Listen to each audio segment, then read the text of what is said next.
আসসালামু আলাইকুম। প্রিয় দর্শক, অন্য মঞ্চের আলাপচারিতায় আপনাদের সকলকে আমন্ত্রণ জানাচ্ছি।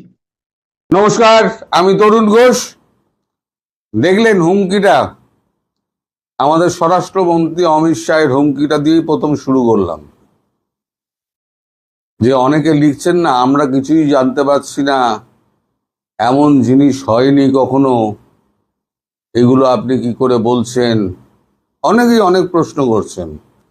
দোষটা আপনাদের নয়, প্রথমে বলি, দোষটা আপনাদের নয়। আপনাদের মিডিয়া সম্পূর্ণ আপনাদের অন্ধকারে রেখেছে, যে দেশের মধ্যে যাতে আরো অস্থিরতা না তৈরি হয় তার জন্য আপনাদের অন্ধকারে রেখেছে। কি হচ্ছে না হচ্ছে কাউকে জানতে দিচ্ছে না। এর ফল যে কত মারাত্মক হবে সেটা আপনাদের বর্তমান সরকার বুঝতে পারছে না। মানুষের যদি একটা আন্দাজ থাকে এটা হতে যাচ্ছে, তাহলে মানুষ একটা প্রিপারেশন নেয় যে হ্যাঁ এটা হতে যাচ্ছে, আমাকে এই প্রিপারেশনটা নিতে হবে, আগাম কিছু বুদ্ধি টুদ্ধি খাটিয়ে রাখে। কিন্তু এই সরকার এমন সরকার যে দেশের মানুষকে অন্ধকারে রেখে দিচ্ছে। আমি বহু মাস আগে বলেছিলাম আপনাদের গঙ্গা এবং তিস্তা চুক্তি হবে না। এখন আপনাদের দেশে আলোচনা হচ্ছে গঙ্গা চুক্তি, তিস্তা চুক্তি নিয়ে। অর্থাৎ আমি বলি অনেক আগে, তখন আপনাদের বিশ্বাস হয় না। এটাও বলছি অনেক আগে, কখন কি হবে কিছু বলা যায় না। এখন আপনাদের গঙ্গা চুক্তি, তিস্তা চুক্তি নিয়ে কোনো কথাবার্তা কিন্তু নেই। আগামী গরমের সময় কি হবে না হবে তার কোনো গ্যারান্টি নেই। সেটা ফিরে গেলেই যে সঙ্গে সঙ্গে চুক্তি আবার নবায়ন হয়ে যাবে তারও কোনো অর্থ নেই। কিন্তু শেখ হাসিনা তিনি দেশে ফিরে তিনি নির্বাচনে অংশগ্রহণ করবেন না কি হবে সেটা তো এখন অনিশ্চিত। কবে ফিরবেন তাও অনিশ্চিত। কিন্তু যেটা হবে সেটা কিন্তু আমি বলে দিয়েছি যে এটা হতে যাচ্ছে, সার্জিক্যাল স্ট্রাইকটা হতে যাচ্ছে। নইলে স্বরাষ্ট্রমন্ত্রী অমিত শাহের এত তড়িঘড়ি দুদিনের চিকেন নেক ভিজিট হতো না। আচ্ছা, গতকালকে আমি বললাম, আপনারা বিশ্বাস করলেন না, আমি মেনে নিলাম। আজকে আমি ভিডিও ফুটেজ দিয়ে দিচ্ছি, আপনারা ভিডিও ফুটেজ দেখুন, তারপরে আমায় বলবেন যে আমি ঠিক বলেছিলাম না ভুল বলেছিলাম, আমার খবর ভুল হয় কি ঠিক হয়। আমি আগাম বলে দিই, ঘটনা আসে অনেক পরে, আর আপনাদের দেশে তো অনেক পরে, 1 মাস 1.5 মাস বাদে আলোচনাগুলো হয়। এই যে চিকেন স্নেকে দাঁড়িয়ে তিনি হুমকিটা দিলেন, আপনাদের আরো অপেক্ষা করছে। আর একটা খবর আগাম দিয়ে রেখে দিই,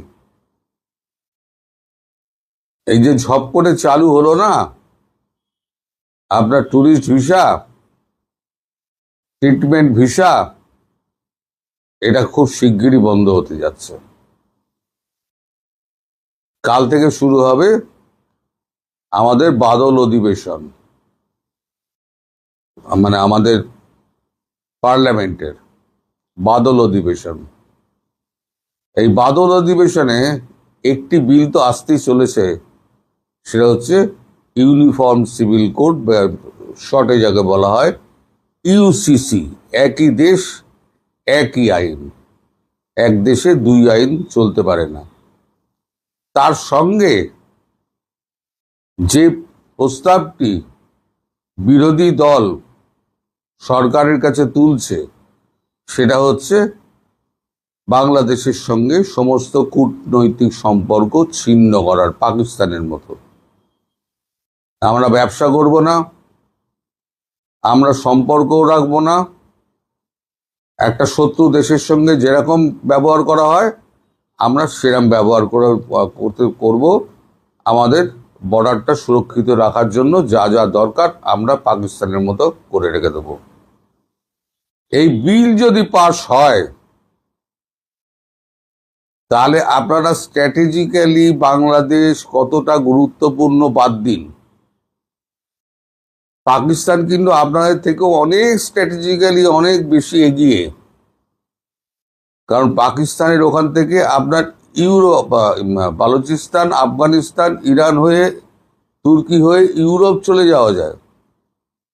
আর আপনাদের এটা তো একটা বদ্ধ ভূমি। আপনাদের যদি বঙ্গোপসাগর আটকে দেওয়া হয় তাহলে পরে আপনারা নড়াচড়া করতে পারবেন না। সেই একটি বৃহৎ দেশ, তার বিরোধী দল যখন এই বিলটি আনার জন্য প্রস্তাব পেশ করছে, সেই প্রস্তাব যদি গৃহীত হয় তাহলে আপনাদের দেশে খাদ্যশস্য পাঠানো থেকে, বিদ্যুৎ পাঠানো থেকে সমস্ত কিছু বন্ধ হয়ে যাবে। আমি জানি না এই প্রস্তাব পাস হবে কিনা, কারণ ভারত সরকার কূটনৈতিক সম্পর্ক ছিন্ন করতে চায় না। এত বছর লড়াই করার পরও কিন্তু পাকিস্তানের সঙ্গে কূটনৈতিক সম্পর্ক ছিল। ইমরান খানের হুমকির পর 2017 সালে সমস্ত কূটনৈতিক সম্পর্ক শেষ করে দেয়। আপনাদেরও সেই অবস্থা চলে এসছে।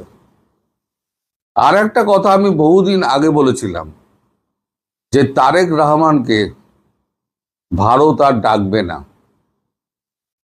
এখন আপনাদের ওখানে আলোচনা হচ্ছে তারেক রহমান ডাক পাচ্ছেন না কেন, বা তিনি ভারতবর্ষে আসছেন না কেন। কারণ তারেক রহমানকে আর ভারত সরকার বিশ্বাস করে না। ন্যাড়া একবারই বেলতলায় যায়, দ্বিতীয়বার আর যাবে না। ভারত সরকার বিএনপিকে কিছুটা আস্থায় নিয়েছিল এবং কিছু সদর্থক পদক্ষেপ দেখিয়েছিল। মোদির শোকবার্তা, জয়শঙ্করের বাংলাদেশ ভ্রমণ, এই ম্যাডাম জিয়ার মৃত্যু উপলক্ষে শোক জানাতে।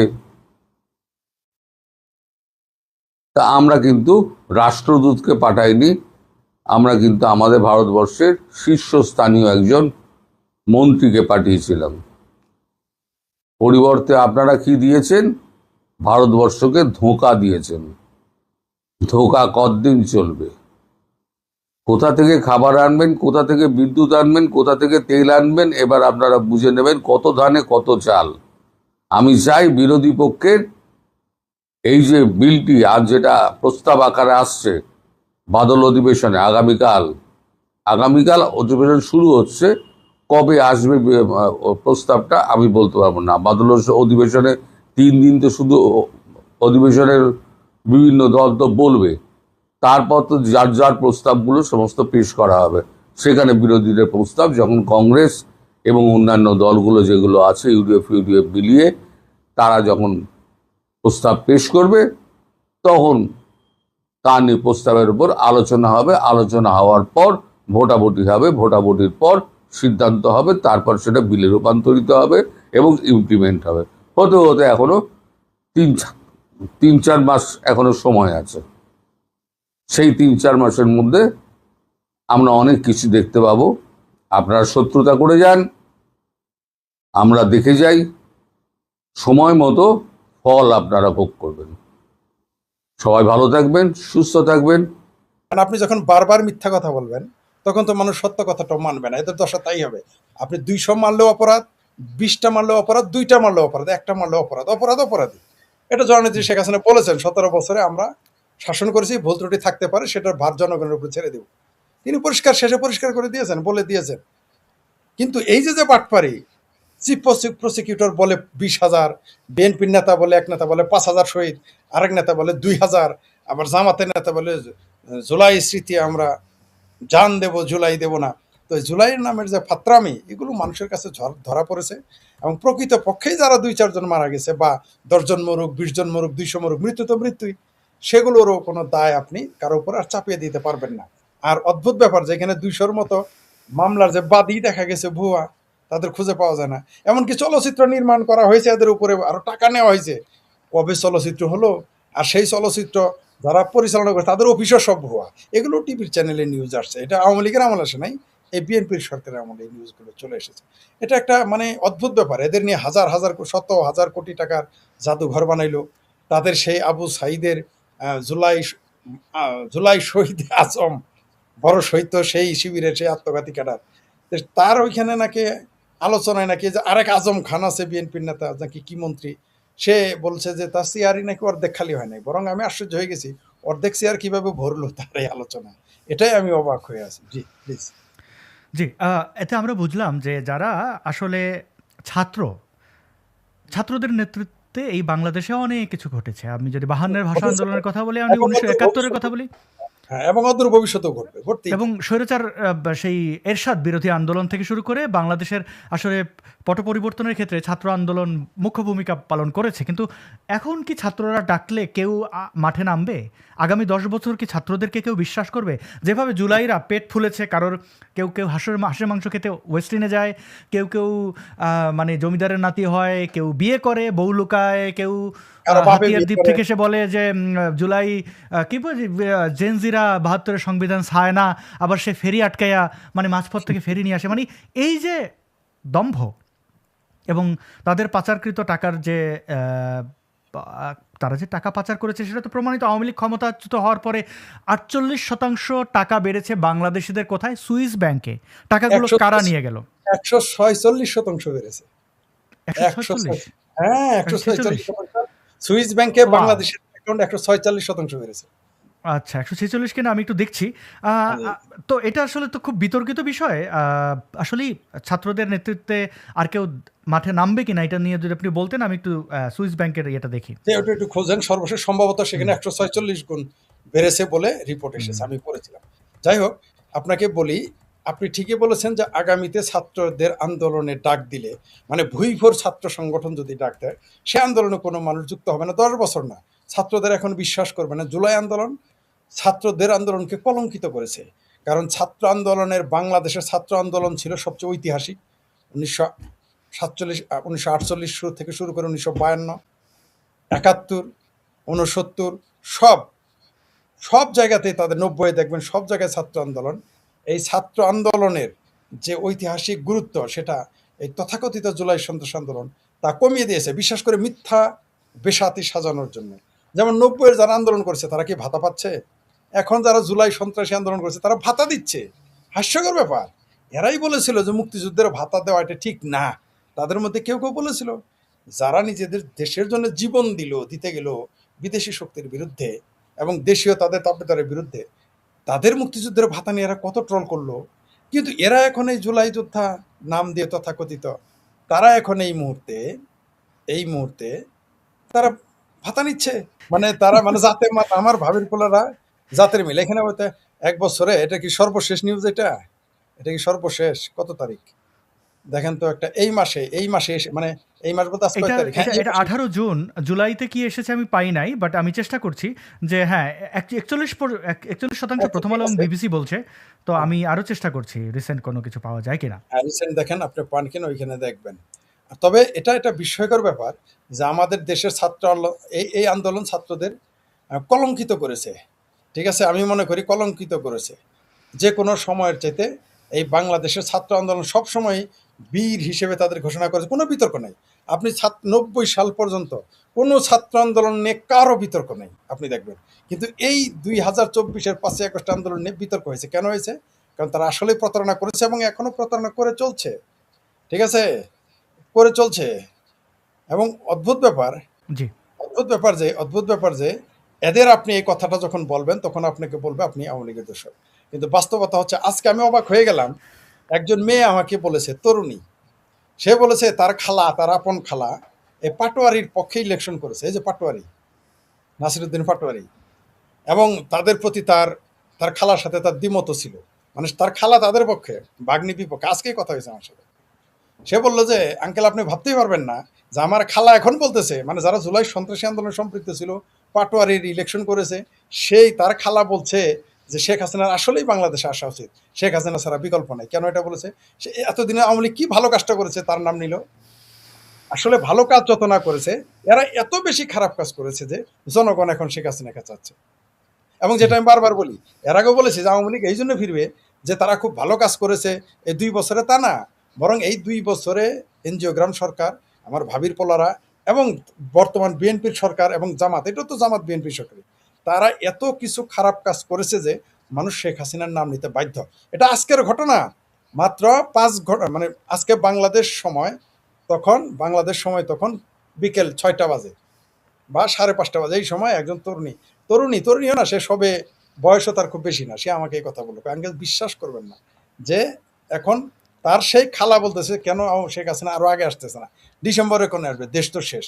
কারণ এই দেশের মানুষ কিন্তু, কিছু মানুষ কিন্তু আসলে বিভ্রান্ত হয়েছে। আমরা বলছি না যে এই 2024-এর আন্দোলনে কিছু কিছু মানুষ গিয়েছিল বিভ্রান্ত হয়ে। তারা ভেবেছিল যে এরা, দেখেন না, এরা স্লোগান দিয়েছে কি, বঙ্গবন্ধুর বাংলায় বৈষম্যের ঠাঁই নাই, তোমার আমার ঠিকানা পদ্মা মেঘনা, এই স্লোগান কিন্তু দিয়েছে। তো এই স্লোগান দিলে মানুষ তো বিভ্রান্ত কিছুটা হতেই পারে। তো তারা যারা গিয়েছে তারা আজকে বুঝতে পেরেছে এবং বুঝবে, দিন যত যাবে মানুষ আরো বুঝবে যে মানে আওয়ামী লীগ কতটুকু যোগ্য, বা তারা, তাদের যোগ্যতা প্রশ্নাতীত নয়, কিন্তু তারাই পরীক্ষিত যে এরা খারাপ হোক ভালো হোক দেশের জন্য যা করার এরা করে। আপনি দেখেন 4 মাসে বিএনপির একটা লোক উন্নয়ন করবে তো দূরের কথা, আপনি বলেন ঘোষণা দিতে সাহস পেয়েছে যে আমরা এই কাজটা করতে যাচ্ছি। কি বলতেছে? সারাদিন আওয়ামী লীগের বদনাম, সারাদিন ভারতের বদনাম, ভারতের জন্যে, ভারতকে স্বাস্থ্য খাত উন্নতি করার জন্য বাংলাদেশে শেখ হাসিনা স্বাস্থ্য খাতের উন্নয়ন ঘটে নাই। কিরকম একটা মিথ্যা কথা! মানে আপনি আপনার শত্রুর সমালোচনা করতে পারেন, আপনার প্রতিপক্ষের সমালোচনা করেন, তার নিন্দাও করেন, কিন্তু একটা ঠাড়া পড়া মিথ্যা কথা বললে তো হবে না। এই দেশের এই দেশের স্বাস্থ্য খাত কে নষ্ট করেছে আমরা সবাই জানি, এই দেশে সিন্ডিকেট আছে আমরা সবাই জানি। তো এখন তো বিপিন তো হলো তাদেরই লোক, তো এখন শ্রম কল্যাণ মন্ত্রী, তাদের বেলায় কেন দেশের সাধারণ জনগণ ফিরে আসতেছে? এই যে কালকে তো আপনি জানেন সিঙ্গাপুর থেকে 2 জন যে উগ্রবাদী জঙ্গিবাদী ফেসবুকে পোস্ট দেওয়ার জন্য তাদের ঘেঁটি ধরে বের করে দিয়েছে, এটার জন্য কি আওয়ামী লীগ দেয়? মানে সব কিছুতেই যদি আওয়ামী লীগের ভূত দেখেন তাহলে তো সমস্যা, তাহলে অবশ্যই সেটা সমস্যা। সব জায়গায় আওয়ামী লীগের ভূত দেখলে চলবে না। তারা, বললাম তো, বিএনপি, জামাত, হেফাজত, ভাবির পোলারা এবং ইউনূস সরকার ঘোষণাই দিতে পারে নাই যে আমরা এই কাজটা করতে যাচ্ছি। বিএনপি সরকারের একটা বলেনি, 4 মাস তো হয়ে গেল প্লাস। তারা বলুক, তারা 12ই ফেব্রুয়ারিতে, ফেব্রুয়ারির পরে তারা ক্ষমতায় আসছে, তারা বলুক যে এই কাজটা আমরা করতে তো পারেই নাই। তারা এই 4 মাসে 4 ইঞ্চি রাস্তা বাড়াইতে পারে নাই, 4 ইঞ্চি নদীপথ বাড়াইতে পারে নাই, মানে নদীপথের উন্নয়ন করতে পারে নাই, 4 ইঞ্চি তারা কোনো ব্রিজ কালভার্ট বানায় নাই, 4 ইঞ্চিও না কোনো উন্নয়নের কাজ। তারা একটা ঘোষণাও দেন, আপনি দেখেন একটা ঘোষণা আসছে চীনের থেকে, চীন বলেছে তারা 1000 শয্যা বিশিষ্ট ওই নর্থ বেঙ্গলে কোন জায়গায় যেন তারা আপনার 1000 শয্যা বিশিষ্ট হসপিটাল, সেটা তো চায়নার রাষ্ট্রদূত করছে, বাংলাদেশ সরকারের তো কিছু নাই।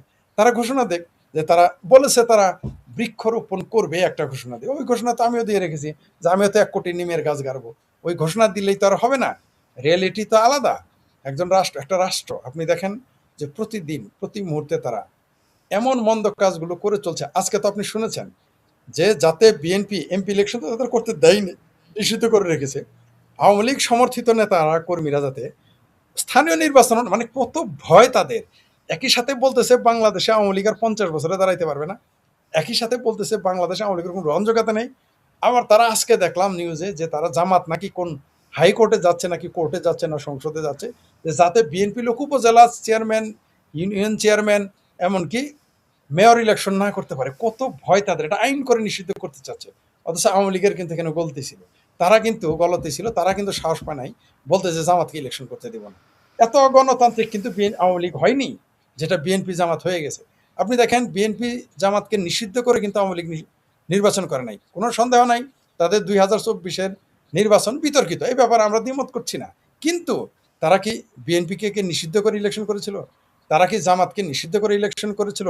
তারা কি চিঙ্কুবামদের, ওই যে নাই সানলাইকুতের নাম মাঘা চিঙ্কুবামদের নিষিদ্ধ করে ইলেকশন করেছিল? তারা তো মুসলিম লীগও নিষিদ্ধ করে নাই, তারা তো নিজামে ইসলামও নিষিদ্ধ করে নাই, না করে তারা ইলেকশন করেছে। তারপরেও আওয়ামী লীগ ফ্যাসিস্ট হয়ে গেল। আর এখন বাংলাদেশের সর্ববৃহৎ দল, সর্ববৃহৎ রাজনৈতিক দল, সর্ববৃহৎ ছাত্র সংগঠন বাংলাদেশ আওয়ামী লীগ এবং বাংলাদেশ ছাত্রলীগ নিষিদ্ধ করে তারা নির্বাচন করেছে, সেটা সিদ্ধ হয়ে গেল, সেটা ফ্যাসিজম হলো না? আসলে তো ফ্যাসিজম না, এটা হলো আলট্রা ফ্যাসিজম। আর এখন কি করতেছে, তারা ইলেকশন করতে দিবে না। অদ্ভুত ব্যাপার, মানে খালি ফিল্ডে গোল দিতে চায়। আমি এই জন্যই বলছি জামাতের আসলেই কোনো গ্রহণযোগ্যতা কিন্তু না, যে যতই চাপা মারুক।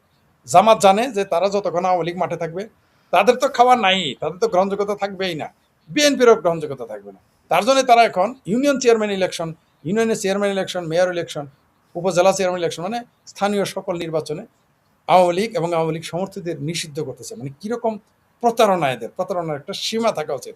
এখন বাংলাদেশের গণতন্ত্র প্রেমী, মানবাধিকার প্রেমী, বাক স্বাধীনতা প্রেমী, এদের এখন আমরা আর মুখে কোনো কথা শুনতেছি না এদের প্রতিবাদে। বরং আমরা কি শুনেছি, খোদ আওয়ামী লীগের আমলে এই বাটপার ফ্রড মাজাহার বলেছিল, চিঙ্কুব্বামদের খালু শ্বশুর, তিনি বলেছিলেন যে জামাতের সমালোচনা করা ফ্যাসিজম। কত বড় ফাত্রামি একটা কথা! এই বুদ্ধিজীবীর কথা আবার বাংলাদেশে মানুষ শুনে, মানে এই বুদ্ধিজীবীর আর সেলাও আছে বাংলাদেশে। আবার এরাই বলে আমরা নাকি আওয়ামী লীগের পক্ষে দালালি করি। আচ্ছা, ওইটা কি? আমরা কি বলেছি যে আওয়ামী লীগের সমালোচনা করা ফ্যাসিজম? বরং আমরা কি বলেছি যে আওয়ামী লীগের সমালোচনা আমরাও করলাম, যে তারা 2024 নির্বাচন বিতর্কিত, তাদেরও ভুল আছে। কিন্তু আমরা তো এটা বলি নাই যে আওয়ামী লীগের সমালোচনা করা যাবে না। আমরা তো এটা বলি নাই পৃথিবীর কারো আমরা বলি তোমরা বঙ্গবন্ধুরা সরকারের সমালোচনা করো, নো প্রবলেম, সরকারে থাকলে তো আপনাকে সমালোচনা করতে হবে। আর এরা বলতেছে যে জামাতের সমালোচনা করা ফ্যাসিজম। তাও কে বলে? যারা সারাদিন পেছনে থাকে দেবী সরস্বতীর মূর্তি, সামনে থাকে লালন, আর মাঝখানে থাকে সমাজতন্ত্র, তারা বলে যে আমাদের সমালোচনা করা ফ্যাসিজম। আর আওয়ামী লীগ নিষিদ্ধ করা হলো গণতন্ত্র, ছাত্রলীগ নিষিদ্ধ করা গণতন্ত্র। হাইরে গণতন্ত্রের সংজ্ঞা, হাইরে বাংলাদেশের বুদ্ধিজীবী। তবে 2024 সালের 5ই আগস্ট না আসলে এই সমস্ত ফাত্রা বুদ্ধিজীবীদের আমি দেবতার আসনেই রেখে দিয়েছিলাম। এটা আমার বিরাট ভুল ছিল। আমি কোনো কনক্লুশন দিচ্ছি না যে মীর মুগ্ধকে পুলিশ মেরেছে না আততায়ী মেরেছে, কিন্তু এই জঙ্গি উত্থানের যেই নেচার, এটার যে ষড়যন্ত্র, এটার যে চাতুর্য, শুধু মীর মুগ্ধ একা তো পানি দেয় নাই। আমরা অনেকগুলা জঙ্গি মহিলাকে দেখেছি, জামাত শিবিরের মহিলা ওইখানে এরকম কাজ করছে, কলা মূলা পিঠা এগুলো আঁচল থেকে বের করে দিচ্ছে, যারা ওইখানে আন্দোলন করছে ওদের খাওয়াই দিচ্ছে। জুলাই ষড়যন্ত্র, এই যে মীর মুগ্ধ মারা গেল 2024 জুলাই মাসের 18 তারিখ, ও যদি জঙ্গি উত্থানটাকে আন্দোলন ভেবে এখানে অংশগ্রহণ করেও থাকে এবং ওর সততার মধ্য দিয়ে মৃত্যুবরণ করে, তাহলেও কি ওর এই মৃত্যুটা গৌরবের, নাকি এই মৃত্যুটা শুধুই একটা মৃত্যু? এই আলোচনাটা করব আজকে আমি চ্যাট জিপিটির সাথে, ফ্রি চ্যাট জিপিটি না, পয়সা খরচ করে কেনা চ্যাট জিপিটির সাথে মীর মুগ্ধ কিভাবে মারা গেল, কি মানে সত্যটা কি, এইটা আমি চ্যাট জিপিটিকে বললাম যে অনলাইনে যত তথ্য আছে সেগুলোকে বিশ্লেষণ করে তুমি আমাকে উত্তর দাও। চ্যাট জিপিটি তো শুরুতে বলেই দিল যে এইটা পুলিশের গুলিতে মারা গেছে, ওখানে যা যা জঙ্গিরা বলে পুরো এই ভার্সনটা দিল। তখন আমি চ্যাট জিপিটিকে বোঝালাম যে তুমি তো পুরোপুরি প্রোপাগান্ডা দ্বারা প্রভাবিত। চ্যাট জিপিটি আমার কথায় রাজি হলো যে হ্যাঁ, না সত্যি আমি এইভাবে প্রোপাগান্ডা দ্বারা প্রভাবিত। যা হোক, চ্যাট জিপিটিকে কিছুক্ষণ বোঝানোর পর ও একটা নির্মোহ উত্তর দিল, মানে ওর তরফ থেকে যতটা সম্ভব। সেখানে চ্যাট জিপিটি বলল, এই চ্যাট জিপিটির কথাগুলো আমি আমার ফেসবুকে আবার পোস্ট করেছি, কেউ যদি অতিরিক্ত আগ্রহ থাকে সেটা দেখে নিতে পারেন। চ্যাট জিপিটি বলল যে আসলে মীর মুগ্ধকে কে মেরেছে, পুলিশ না কোনো আততায়ী, এটা সঠিকভাবে বের করা যায় না। ইউএন রিপোর্টে মীর মুগ্ধ নিয়ে, ইউএন বলতে সেই যে জঙ্গিদের সহযোগী অপরাধী, আমার চোখে শুধুই একটা ক্রিমিনাল, ভলকার তুর্ক অস্ট্রিয়ান, তার যে রিপোর্ট, সেখানেও নাকি মীর মুগ্ধকে নিয়ে, মীর মুগ্ধের মৃত্যু নিয়ে অনেক বিশ্লেষণ করা হয়েছে। দেখুন, আমি তো ওপেনলি ওকে ক্রিমিনাল বলছি। আমি যেমন এই কানাডাতেই বসবাস করে, দুর্ভাগ্যজনকভাবে আমিও এখন কানাডায় আছি। এই যে তাজ হাশমি, তাকে আমি সরাসরি জঙ্গি এবং অর্ধ উন্মাদ বলি। আমি মনে মনে চাই যে আমাকে, আমি তো কানাডায় রিফিউজি, আমার তো এখানে রিফিউজির যতটুকু অধিকার সেটা, আর তাজ হাশমি নিশ্চয়ই এই দেশের নাগরিক, ওর তো পূর্ণ নাগরিক অধিকার। তারপর আমি মনে মনে চাই যে এগুলা শুনে কানাডিয়ান পুলিশ আমাকে সে একটু ধরুক, যে তুমি আমাদের দেশের একজন সম্মানিত নাগরিককে কেন জঙ্গি বলো। তো মানে আমি তাহলে না উত্তরটা দিতে পারি। এবং আমার দৃঢ় বিশ্বাস, এই যে ভলকার তুর্ককে একজন অপরাধী, পৃথিবীর যে কোনো আদালতে কোনো প্রমাণ না, মানে আমি তো সেটা তো আমার ক্যাপাসিটিতেও নাই যে ওই যে কি বলে না উকিলরা যেটা করে, আরো যেসব প্রমাণ যেগুলো হয় আর কি, মানে বিভিন্ন ধরনের প্রমাণ আইন আদালতে, সেগুলো না, শুধু যুক্তির বিচারে পৃথিবীর যে কোনো আদালত ভলকার তুর্ককে আমি শুধু যুক্তি দিয়ে অপরাধী প্রমাণ করতে সক্ষম, এবং যে কোনো সরকারি কর্তৃপক্ষকে আমি এই তাজ হাশমিকে জঙ্গি প্রমাণ করতে সক্ষম। যদি না তাজ হাশমি ইতিমধ্যে ওপেনলি যেসব কথা বলেছে ইউটিউবে সেগুলো মুছে ফেললে তো আমি অপরাধী, মানে তখনও আমার থাকবে, নিশ্চয়ই তো এটাও বাইর করা যাবে যে সে মুছেছি কি মুছে নাই।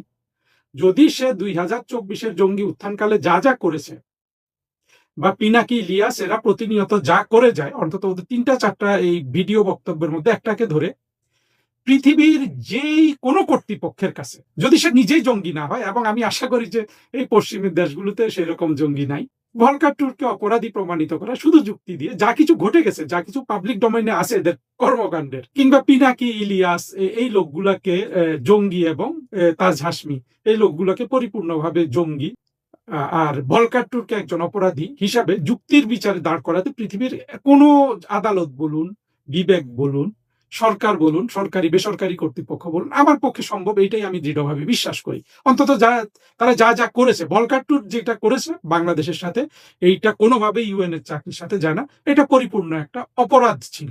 এবং ইউনুসের সাথে যে হ্যাঁ এখন ষড়যন্ত্র করে ইউনুসের টাকা খেয়ে গেছে কিনা আমি জানি না, কিন্তু সে প্রভাবিত ছিল ইউনুসের কাছে। যা হোক, আসল কথায় ফিরে আসি।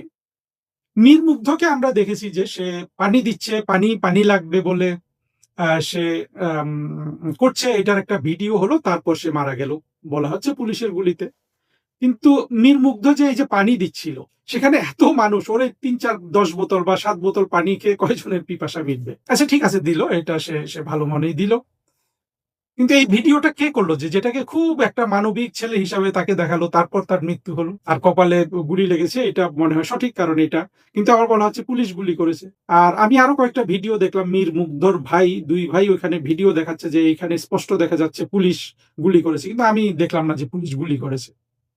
আমি আসলে অ্যাজিউম করছি না যে, মানে আমি কোনো কনক্লুশন দিচ্ছি না যে মীর মুগ্ধকে পুলিশ মেরেছে না আততায়ী মেরেছে, কিন্তু এই জঙ্গি উত্থানের যেই নেচার, এটার যে ষড়যন্ত্র, এটার যে চাতুর্য, শুধু মীর মুগ্ধ একা তো পানি দেয় নাই, আমরা অনেকগুলা জঙ্গি মহিলাকে দেখেছি, জামাত শিবিরের মহিলা ওইখানে এরকম কাজ করছে, কলা মূলা পিঠা এগুলো আঁচল থেকে বের করে দিচ্ছে, এই যারা ওইখানে আন্দোলন করছে ওদের খাওয়াই দিচ্ছে, ওদের মাথায় হাত বুলিয়ে দিচ্ছে, এগুলো আমরা দেখেছি। এইসব অভিনয়ের সাথে যুক্ত হয়ে গেছে মোশাররফ করিমদের মতো কি বলবো, অশিক্ষিত কিন্তু অভিনয়ে দক্ষ এই লোকগুলা। যেমন আমি ভাবতাম যে মামুনুর রশিদ একজন অত্যন্ত ভালো মানুষ, বা দেখলাম যে এই লোকটাও তো অথর্ব বলা ছাড়া তো আমার আর কোনো উপায় নাই। মামুনুর রশিদ যত ভালো নাটক আপনি লেখেন, হ্যাঁ ভয়ে যদি আপনি গিয়ে থাকেন সেটা ঠিক আছে, ভয়ে তো যাওয়াই আসলে তো এইটাও সত্য যে, যেমন আমি বলেছি যে কমিউনিস্ট পার্টি, এদের রাজনীতি বাংলাদেশে শেষ, কিন্তু ওরা যদি ওইখানে নাও যেত ওদেরকে তো মেরে ফেলতো, ওদের পার্টি এতদিনে ব্যান করে দিত,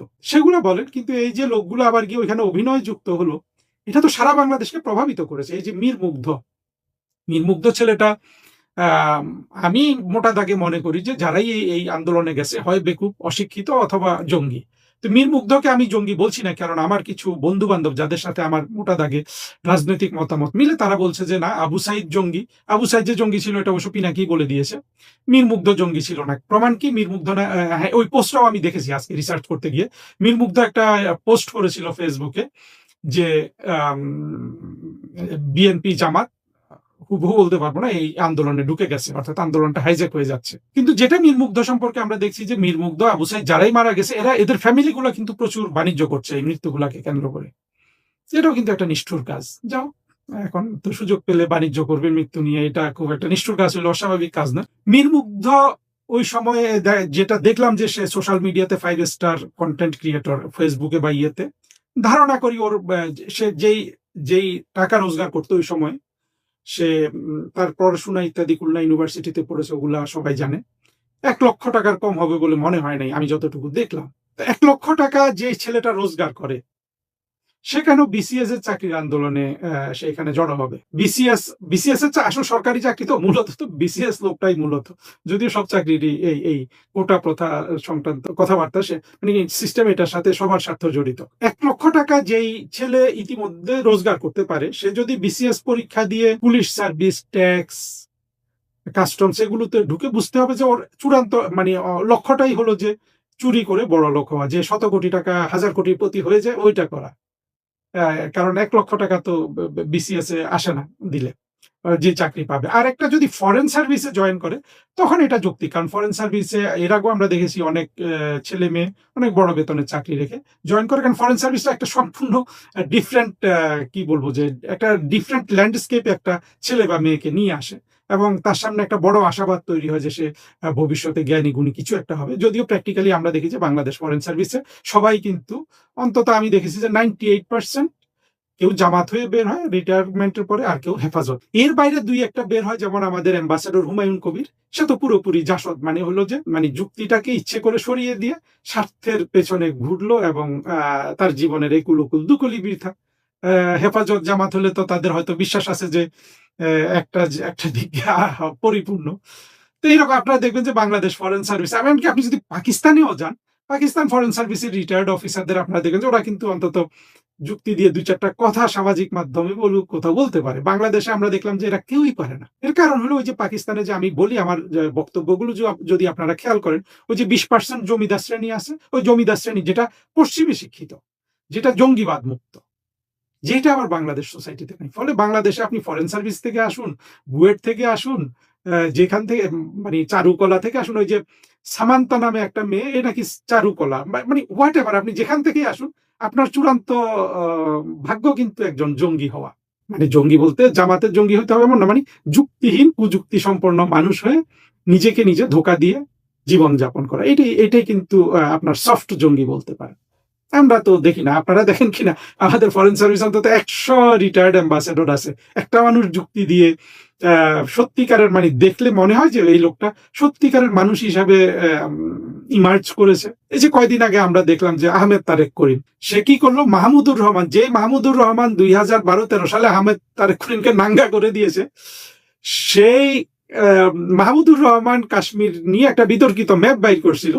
ওই মাহমুদুর রহমানের ম্যাপটা নিয়ে এত বছর পরে আহমেদ তারেক করিম আবার বাজারে উদয় হয়েছে। দেখুন তো কি দশা এই পাকিস্তানি সেকুলারদের। আমি বলছি না যে 100 জন রিটায়ার্ড অ্যাম্বাসেডরই এই অবস্থা, তা না, কিন্তু বেশিরভাগ, বিশ্বাস করেন 99% এগুলো অখাদ্য। মেধার কি দারুণ অপচয় না বলেন তো। এই যে ফরেন সার্ভিসে যে ছেলে মেয়েগুলা ঢুকে, প্রত্যেকটার দেখবেন বিসিএস এ তো আছেই, প্রথম দিকে থাকে, প্রথম 10-20 জনের মধ্যে থাকে পুরা জাতীয় মেধা লিস্টে, সেটা তো আছে। বেশিরভাগই কিন্তু আমার মতো বকলম না, বেশিরভাগই বোর্ডে স্ট্যান্ড করা, ইকোনমিক্সে ফার্স্ট ক্লাস ফার্স্ট পাওয়া, ইন্টারন্যাশনাল রিলেশনসে ফার্স্ট ক্লাস ফার্স্ট পাওয়া, ডাক্তার, বুয়েট পাস করা ইঞ্জিনিয়ার। কিন্তু ওদের জীবনের চূড়ান্ত পরিণতি কি? একটা আধা জঙ্গি আধা অযৌক্তিক মানুষ হিসাবে শেষ নিঃশ্বাস ত্যাগ করা। বাংলাদেশের সব ফিল্ডে কিন্তু এটা মেধার অপচয় না? হ্যাঁ, আপনি যদি ওদের দৃষ্টিভঙ্গি থেকে দেখেন ঠিক আছে, কিন্তু আপনি যদি সভ্যতার দৃষ্টিভঙ্গি থেকে দেখেন, আপনি যদি মানুষের বৃদ্ধি বা বিকাশ বা জাতীয় উন্নয়নে কন্ট্রিবিউট করার দৃষ্টিভঙ্গি থেকে দেখেন, তখন তো এটাকে অপচয় ছাড়া আপনি কি বলবেন? তো মীর মুগ্ধ, ওর তো আসলে বিসিএস পরীক্ষা দেওয়ারই কোনো আমি যুক্তি খুঁজে পাই না। তাহলে সে কেন ওই আন্দোলনে গেল? ওকে ধরে নিলাম, প্রভাবিত হয়ে গেছে, যে ধরনের অভিনয় চলছিল সেই অভিনয় তো আসলে মানে বিটুইন দ্য লাইন্স পড়া কিন্তু কঠিন ছিল। আর মীর মুগ্ধর ওইটা অভিনয় আমার কাছে মনে হয় নাই ও যে পানি পানি করছে। হতেও পারে, কারণ আমরা কিছুদিন আগে আমি ওই যে সুলতানা রহমানের, এর আগে অন্য ভিডিওতে এই সুলতানা রহমানের এই প্রতিবেদনটার উদাহরণ দিয়েছি বলে এখানে সংক্ষেপে বলছি। সেইখানে দেখলাম এই যমুনা টেলিভিশনের এই মেয়েটা বিখ্যাত হয়ে গেছে নিকোল নামে, ওর ওই একটা নামই আমি জানি, মানে এই নামের পাশে নিশ্চয়ই তার আরো কোনো নাম আছে। ওই মেয়েটা দেখাচ্ছে যে সে টকশো করতেছে, দুইটা গেস্টকে বলছে যে এই আপনাদের পানি আছে, পানি লাগবে, পানি লাগবে, ওই মীর মুগ্ধর ওই কথাটাকে মানে দিয়ে তার অডিয়েন্সকে প্রভাবিত করার জন্য, এবং চোখের পানি ফেলে দিচ্ছে, এবং পরবর্তীতে বলছে যে না আমি কিন্তু অভিনয় করছি না। চিন্তা করে দেখেন, এই যে নিকোল নামের মেয়েটা যে ওই যে কথাটা বলে ফেললো যে আমি অভিনয় করছি না, ওটাই পুরো প্রমাণ যে সে ডলার খেয়ে হোক, যেভাবে হোক, বা যমুনা টেলিভিশনের কর্তৃপক্ষের প্রভাবের কারণে হোক, সে কিন্তু অভিনয় করছে, এবং সে যে অভিনয় করছে তার প্রমাণও সে দিয়ে দিচ্ছে, এই কথা বলে যে আমি কিন্তু অভিনয় করছি না। চিন্তা করেন, এই যে নিকোল নামটা তো মনে হয় যে খ্রিস্টান, আমি জানি না সে মুসলমান না খ্রিস্টান আছে, কিন্তু তুমি যদি খ্রিস্টান হয়ে থাকো নিকোল, এই মেয়ে শোনো, তুমি কিন্তু ডাবল অপরাধ করেছো। কিভাবে জানো? এই যেভাবে পিনাকি এবং গৌতম এবং দেবপ্রিয় ডাবল অপরাধ করছে, সেভাবে তুমি কিন্তু ডাবল অপরাধ করেছো। কারণ হলো বাংলাদেশের যারা স্বাধীনতা বিরোধী, এদের কাছে এই ধরনের একটা খ্রিস্টান বা হিন্দু যারা মুক্তিযুদ্ধের বিপক্ষে অবস্থান নেয়, তারা হলো সোনার টুকরা, লক্ষ কোটি টাকার দামের জিনিস। কিন্তু কারণ আমরা মুসলমানরা বললে মানুষ বিশ্বাস করবে না, কারণ মুসলমানরা তো আবার যাও বই তর্কে না যায়। কিন্তু তুমি খ্রিস্টান হয়ে যদি এটা করো, হিন্দু হয়ে যদি এটা করো, বৌদ্ধ হয়ে যদি এটা করো, তুমি কিন্তু ডাবল অপরাধ করেছো। অবশ্য বাংলাদেশে একটা সুবিধা আছে যে খ্রিস্টানরা খুব অত বেশি ডে টু ডে সাম্প্রদায়িকতার ভিকটিম হয় না। এর কারণ হলো যে খ্রিস্টানদের পেছনে মানুষ ভাবে যে এদের পেছনে আমেরিকা আছে, সেটা হয়তো বড় কারণ না। বড় কারণ হলো যে বাংলাদেশের পুরো সাম্প্রদায়িকতাটা কিন্তু মুক্তিযুদ্ধের পরাজিত শক্তির, বাংলাদেশকে পরাজিত করার স্পৃহা থেকে আসা সাম্প্রদায়িক ঘৃণা, যার কারণে এই সাম্প্রদায়িকতাটা শিকার হয় দুইটা জিনিস। হিন্দুরা যেহেতু হিন্দুরা মোটা দাগে একেবারে 1947 সালে পূর্ববঙ্গ বা বর্তমান বাংলাদেশের হিন্দুদের স্বপ্ন হলো যে একটা সেকুলার বাংলাদেশ, যেটা তারা বঙ্গবন্ধুর কাছে চেয়েছিল, যেটা তারা শেখ হাসিনার কাছে চেয়েছিল, যেটা 1971 সালে পরাজয়ের মাধ্যমে অর্থাৎ পাকিস্তানিদের এবং বাংলাদেশের এই জঙ্গি মৌলবাদী স্বাধীনতা বিরোধীদের পরাজয়ের মাধ্যমে যেটার আশা দেখা দিয়েছিল এরা, এই হিন্দুগুলো এবং আমরা সেকুলার মুসলমানরা যারা এই একই স্বপ্ন দেখি যে বঙ্গবন্ধুর সোনার বাংলা কিংবা একটা আধুনিক অসাম্প্রদায়িক গণতান্ত্রিক বাংলাদেশ। আমরা কিন্তু সবচেয়ে বড় সাম্প্রদায়িকতার শিকার। এটা কিন্তু খ্রিস্টানরাও না, বৌদ্ধরাও না, আর অত সংখ্যায় কম। ওদেরকে নিয়ে আমি যতটা বুঝি কেউ থাকতে পারে সাম্প্রদায়িকতার শিকার, আর সাম্প্রদায়িকতার শিকার হতেও এটা বুঝতে হলেও তো কিছু বোধ বুদ্ধি লাগে। নিকোল মেটা যদি মুসলমান হয় ঠিক আছে সেটা, কিন্তু যদি খ্রিস্টান হয় এ ডাবল অপরাধ করেছে ওই অভিনয়টা করে। কারণ হলো আপনি যদি হিন্দু হয়ে যদি স্বাধীনতা বিরোধীদের পক্ষ নেন বা খ্রিস্টান হয়ে বা যে কোনো সংখ্যালঘু তৃতীয় লিঙ্গের ক্ষেত্রেও এই কথা খাটে, যেভাবে যে ওই ওগুলা হয়েছে যেগুলা নট অর নটি যারা অভিনয় করে। তো সব দিক থেকে মীর মুগ্ধ আপনি অনেক ধরনের যুক্তি দিতে পারবেন যে এই মীর মুগ্ধ কেন মানে কোন পক্ষের আমরা জানি না। আমরা ধরে নিলাম যে আমি যতগুলা কথা এই পর্যন্ত বললাম সেগুলাকে আমি অবহেলা করে আমি কথাটাই বলি যে মীর মুগ্ধ সৎভাবে ওই আন্দোলনে গেছে, যেটা আমার কাছে জঙ্গি উত্থান, এবং সে নিহত হয়েছে পুলিশের গুলিতে কিংবা আততায়ী গুলিতে। কিন্তু সকল সার্কমস্ট্যান্সিয়াল এভিডেন্স বলে যে সে আততায়ী গুলিতে নিহত হয়েছে। আমি ধরে নিলাম তাও না, পুলিশের গুলিতে নিহত হয়েছে, যদিও তার ত্রিসীমানায় পুলিশ ছিল না। তাহলেও কি মীর মুগ্ধের এই যে আত্মাহুতি বলেন বা মৃত্যু বলেন এটা কোনো গৌরবের? না, মোটেও না, একেবারেই না। এইটা একেবারেই না, এবং এইটাই মীর মুগ্ধর লস। যদি মীর মুগ্ধ সৎভাবেও আত্মাহুতিটা দিয়ে থাকে, অর্থাৎ ওকে পুলিশ মেরে ফেলছে, ও দেশ উদ্ধার করার জন্য এই জঙ্গি আন্দোলনে গিয়েছে, এগুলো সব সত্য হলেও ওর মৃত্যুটা না একটা অ্যাক্সিডেন্টাল ডেথ, একটা ডেথ একটা সম্ভাবনাময় তরুণ। জানি না সে কতটা সম্ভাবনাময় তরুণ, বুদ্ধিশুদ্ধি ছিল, না হলে তো কন্টেন্ট ক্রিয়েট করে পয়সা রোজগার করা যায় না অতি বুদ্ধিমান না হলে। সম্ভাবনা ছিল, বয়স কম ছিল, কিন্তু ওর মৃত্যুটা একটা সাধারণ মৃত্যুতে পরিণত হয়।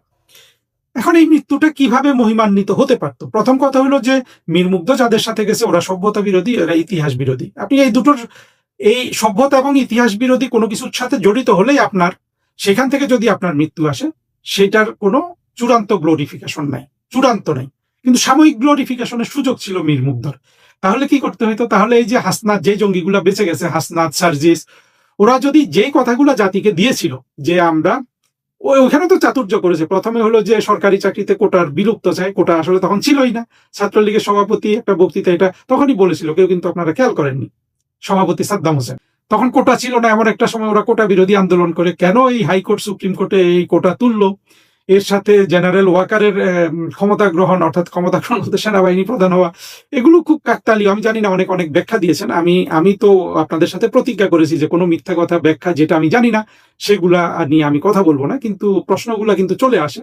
যদি জঙ্গিগুলা এগুলা যদি ভোগে এবং চুরিদারিতে লুটপাটে ব্যস্ত না হয়ে যেত, ওরা যদি দেখাতো যে সত্যি সত্যি এই যে হাসনাত আব্দুল্লাহ দেখেন কত অসৎ একটা ছেলে, এমপি হওয়ার আগে বলেছে যে এমপিদের গাড়ি আর ও এমপি থাকলে কেউ আর গাড়ির মালিক হতে পারবে না, ওই যে ট্যাক্স ফ্রি গাড়ি এমপিরা কিনতে পারে। এমপি হওয়ার পর ওই সবার আগে গাড়ির আহ্বান, মানে ওকে যেন গাড়ি দেয় সরকারকে, সেই আহ্বান জানিয়েছে। কতটা অসৎ এই জঙ্গিগুলা, চিন্তা। এবং আরেকটা জিনিস মনে রাখবেন, জঙ্গি মাত্রই অসৎ। আপনি জামাতকে যেটা দেখেন যে না ওরা টাকা চুরি করে না, এটা হলো কি জানেন, এইটা আপনি খুব ক্ষুদ্র দৃষ্টিভঙ্গি থেকে দেখেন। কিন্তু জঙ্গিবাদটাই হলো, জঙ্গিরা কি হয়? জঙ্গিরা হয় যে তার উদ্দেশ্য হাসিল করার জন্য ভালো কৌশল, মন্দ কৌশল, অপকৌশল সবকিছু তার ডিকশনারিতে হলো যে বৈধ। এটাই চূড়ান্ত অসততা। অর্থাৎ এখানে কোনো আপনার যে ইথিক্যালের বাংলা কি হতে পারে, অর্থাৎ ন্যায়পরায়ণতার ভিত্তিতে জঙ্গিবাদ একটা সমূহ, একটা অসৎ জিনিস, অসৎ চিন্তা, অসৎ মস্তিষ্ক, এটাই অর্থাৎ ধ্বংস হয়ে যাওয়া একটা মস্তিষ্ক। কিন্তু এর ঊর্ধ্বে যদি এই জঙ্গিগুলো, অন্তত জামাত যে চালাকিটা করে, জামাত যদি এই ছেলেগুলো তো জামাতেরই জঙ্গি, জামাত যদি ওই চালাকিটা করতো, জামাতও কিন্তু ধ্বংস হয়ে গেছে 24-এর জঙ্গি উত্থানের পর। কিভাবে? ওরা যদি তিনটা জিনিস নিশ্চিত করতো অন্তত সাময়িকভাবে, কি ওরা বলেছিল যে সরকারি চাকরিতে কোটা থাকবে না। ওরা যদি কোটা এখন আছে কিনা সেটা বড় প্রশ্ন না, বড় প্রশ্ন হলো গত 2 বছর যত সরকারি চাকরি ইউনূস দিয়েছে, এখন তারেক রহমান দিচ্ছে। আপনারা খোঁজ নিয়ে দেখেন তারেক রহমান কি করছে আমি জানি না। ইউনূস যত চাকরি দিয়েছে সব জঙ্গিদেরই চাকরি দিয়েছে। বাংলাদেশের আপামর জনগণের যে চাকরি পাওয়ার একটা সুযোগ ছিল শেখ হাসিনার আমলে, সেটাও ইউনূস ধ্বংস করে দিয়েছে। তারপরে ওরা বলেছে বৈষম্য দূরীকরণ করবে। ওরা যদি কোনো না কোনো ক্ষেত্রে দুই একটা বৈষম্য দূর করে দেখাতো বাংলাদেশে, এবং ওরা বলেছিল যে ওরা ইলেকশন সহি করবে, আর ইলেকশনটা যদি ইউনূস সহি করতো, তাহলেও এই যে মীর মুগ্ধের, যেটাকে যদি আমি আত্মাহুতি হিসাবে ধরেও নেই, তাহলেও সাময়িকভাবে মীর মুগ্ধের এই জীবনদানটা গ্লোরিফিকেশন, মানে অন্তত এখন তাকে শহীদ, গ্লোরিফাইড অথবা গৌরবের মৃত্যু হিসাবে ধরে নেওয়া যেত, তার পরিবারের এটা নিয়ে গর্ব করার থাকতো। এবং সাময়িকভাবে গৌরব করলেও ওরা যে চাতুর্যের মাধ্যমে বাংলাদেশের ক্ষমতা গ্রহণ করেছে, সেটার চূড়ান্ত পরাজয়ের পর মীর মুগ্ধের এই যে সাময়িক মহিমা, সেটা এই মৃত্যুর সাময়িক মহিমা, সেটা চূড়ান্তভাবে বিলীন হয়ে যেত। কিন্তু ওরা যে এই তিনটা কাজে কোনোটাই করে নাই, সরকারি চাকরিতে আপনার ন্যায় বিচার করা, বৈষম্য দূরীকরণে ন্যায় বিচার করা, নির্বাচনে ন্যায় বিচার করা, এই যে তিনটা জায়গার কোনোটা যদি কোনো ন্যায় বিচার করলো না, এইটার কারণেই এই মীর মুগ্ধের জীবন যদি সে সৎভাবেও দিয়ে থাকে, পুলিশও যদি তাকে মেরে থাকে, তাহলেও কিন্তু সাময়িকভাবেও কিন্তু এই মৃত্যুটা কোনো গ্লোরিফিকেশন দেখলো না। আপনাদের স্বাগত জানাই আমি আমার কথা শুনবার জন্য। রাজপথের রাজনীতি আর রাষ্ট্র পরিচালনার রাজনীতি এক নয়। মিছিলের সামনে দাঁড়িয়ে স্লোগান দেওয়া যায়, সরকারের বিরুদ্ধে কঠোর বক্তব্য রাখা যায়, সমাবেশে লাখো মানুষ জড়ো করা যায়, এমনকি নির্বাচনে বিপুল ভোটে জয়লাভও করা যায়। কিন্তু জাতীয় সংসদে দাঁড়িয়ে একটি রাষ্ট্রের অর্থনীতি, আইন, প্রশাসন, পররাষ্ট্রনীতি, শিক্ষা, স্বাস্থ্য, কর্মসংস্থান এবং জনগণের দৈনন্দিন সংকট নিয়ে অর্থবহ ভূমিকা রাখা সম্পূর্ণ ভিন্ন ধরনের যোগ্যতা দাবি করে। ত্রয়োদশ জাতীয় সংসদে সেই কঠিন সত্যটি খুব অল্প সময়ের মধ্যেই বাংলাদেশের দুটো বড় রাজনৈতিক শক্তির সামনে হাজির করেছে। দীর্ঘ আন্দোলন, নির্যাতন, কারাবরণ এবং রাজনৈতিক অনিশ্চয়তার পথ পেরিয়ে বিএনপি এখন সরকারে। অন্যদিকে স্বাধীন বাংলাদেশের ইতিহাসে প্রথমবারের মতো বড় আকারে সংসদে গিয়ে প্রধান বিরোধী দলের আসনে বসছে জামায়াত ইসলামী। বিএনপি 210টি এবং জামায়াত 68টি সাধারণ আসনে জয় পেয়েছে বলে প্রকাশিত নির্বাচনী তথ্যে দেখা যায়। প্রত্যক্ষ সংরক্ষিত নারী আসন এবং জোট সঙ্গীদের হিসেব করলে সংসদে দুই পক্ষের শক্তি আরো বড়। অর্থাৎ সংসদকে কার্যকর, প্রাণবন্ত ও জবাবদিহিমূলক করবার জন্য প্রয়োজনীয় রাজনৈতিক শক্তির কোনো ঘাটতি নেই। ঘাটতি দেখা যাচ্ছে প্রস্তুতি, সমন্বয়, বিষয়ভিত্তিক দক্ষতা এবং সংসদীয় সংস্কৃতিতে। প্রথমেই সরকারি দল বিএনপির কথা বলা যাক, কারণ সংসদে যার সংখ্যাগরিষ্ঠতা, সংসদ কার্যকর করবার প্রধান দায়িত্ব তার। বিরোধী দল দুর্বল হতে পারে, নতুন হতে পারে, ভুল করতে পারে, কিন্তু সরকারি দল অগোছালো হলে তার প্রভাব পড়ে সরাসরি রাষ্ট্র পরিচালনায়। সরকার শুধু মন্ত্রীদের সমষ্টি নয়, সংসদীয় ব্যবস্থায় সরকারি দলের প্রত্যেক সংসদ সদস্য সরকারের রাজনৈতিক প্রতিনিধি, আইন প্রণয়নের অংশীদার এবং জনগণের কাছে রাষ্ট্রের জবাবদিহির একটা মাধ্যম। কিন্তু এখন পর্যন্ত বিএনপির সংসদীয় কর্মকাণ্ডে সেই সুসংগঠিত সরকারি দলের চিত্র সবসময় পাওয়া যাচ্ছে না। দীর্ঘ সময় সংসদের বাইরে থাকার কারণে দলটির অধিকাংশ সদস্যের সংসদ পরিচালনার বাস্তব অভিজ্ঞতা সীমিত। অনেকেই প্রথমবারের মতো সংসদে, সিংহভাগ, এটা সত্য। বিএনপি 2006 সালের পর কার্যত আর স্বাভাবিক সংসদীয় সরকার পরিচালনার সুযোগ পায়নি। 2008 সালের নির্বাচনের পর দলটি বিরোধী দলে থাকলেও রাজনৈতিক সংঘাত, অধিবেশন বর্জন এবং রাজপথ কেন্দ্রিক আন্দোলনের কারণে পূর্ণাঙ্গ সংসদীয় চর্চা গড়ে ওঠেনি। এরপর টানা প্রায় 1.5 দশক দলটি সংসদীয় ক্ষমতার বাইরে ছিল। এই দীর্ঘ বিরতি বিএনপির সাংগঠনিক স্মৃতিতে একটা বড় শূন্যতা তৈরি করেছে। বর্তমান সংসদ সদস্যদের অনেকে দীর্ঘদিন রাজপথে ছিলেন, মামলা মোকাবেলা করেছেন, দলকে সংগঠিত করেছেন এবং নির্বাচনী এলাকায় জনপ্রিয়তা তৈরি করেছেন। কিন্তু একজন দক্ষ আন্দোলনকারী স্বয়ংক্রিয়ভাবে দক্ষ আইন প্রণেতা হয়ে যান না। নির্বাচনী বক্তৃতা আর বাজেট বক্তৃতার ভাষা এক নয়। দলীয় সমাবেশে আবেগ দিয়ে মানুষকে উদ্বুদ্ধ করা যায়, সংসদে একটি মন্ত্রণালয়ের বরাদ্দ, নীতি ও ব্যয়ের অসঙ্গতি ধরতে হলে তথ্য, গবেষণা এবং আইনগত প্রস্তুতি প্রয়োজন। সরকারি দলের এমপিদের মধ্যে কে কোন বিষয়ে কথা বলবেন, কোন মন্ত্রণালয়ের কাজ কে অনুসরণ করবেন, কোন আইন নিয়ে কোন বিশেষজ্ঞ সদস্য নেতৃত্ব দেবেন এবং বিরোধী দলের প্রশ্নের রাজনৈতিক ও নীতিগত উত্তর কী হবে, এসব ক্ষেত্রে সুস্পষ্ট সমন্বয় থাকা দরকার। সংসদ কোনো রাজনৈতিক পিকনিক নয়, যেখানে যে যখন সুযোগ পেলেন নিজের নির্বাচনী এলাকার রাস্তা, সেতু, স্কুল বা হাসপাতালের দাবি তুলে বক্তৃতা শেষ করে দিলেন। স্থানীয় দাবি অবশ্যই সংসদ উঠবে, কিন্তু জাতীয় সংসদ মূলত জাতীয় নীতি, রাষ্ট্রীয় আইন এবং সরকারের জবাবদিহির জায়গা।